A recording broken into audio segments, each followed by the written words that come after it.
ልሽ ማወቅ ያለብሽ ነገር ግን አንቺም ብትሆን ሴት ነሽ ብዬ ነው እስካሁን አንድ ላይ ነው የምናውቀው። ወንድ ልጅ ሲከበር ስነ ስርዓት ባለው መልኩ ድርጊት ሲያስፈጽም ነው እንጂ ለምን ልውስጥ አጋቢናለሽ? አንቺ ለምን ስነ ስርዓት አይኖርሽም? ለምን ልውስጥ አጋቢናለሽ? ለምን እንደ የማየው ነገር ውስጥ እንድናረግ ታደርጊያለሽ? ይቅርታ በቃ እንወጣለን። ጨርሰሻል? አንተ ሰማኛለህ? ነገር ያለው አልሰማህም። ከዚህ በኋላ በምን እንደማስፈርም እኔ አውቃለሁ።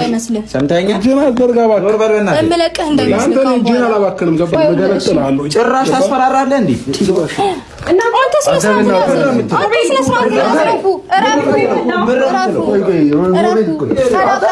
ስርዓት ነው። ምን ሆነህ ነው? እሺ እኔ ደግሞ አንተ እንደ ህፃን በዚህ ገርፌ ነው ማስወጣችሁ። በምን እንደማስፈርም አሳያለሁ። ይሄንን ቃል እንዳትረሳ አበዛው። ስለ ስርዓት ነው። እኔ አንተን በምን እንደማስፈርም አሳያለሁ። ስማ እስከ ዛሬ ድረስ ታገስኩ። እሺ ታገስኩ። አንተንም ውሾችንም ዘጥያ ነው መረውራችሁ አሳያለሁ። አንቺንም አሳይሻለሁ። በምን እንደማስፈርም አውቃለሁ። አርባ ነው የምገርፋችሁ ሁለታችሁ ነው። ቁጭ አድርጌ ቆይ እሰራለሁ አለው። ጠብቀኝ ማለት ነው። ያኔ አቡሻ እንደዚህ ትንሽ ማንሸኝ ማናሸኝ እኔ አይደለሁም። አሳያለሁ። አሳያለሁ። አየር ይናፍቃል።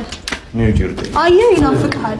ቀኑን ተሳስቤ አንተን በመልመዴ ወዲህ ላለለ ወዲያ አንድ ሆኗል መንገዴ።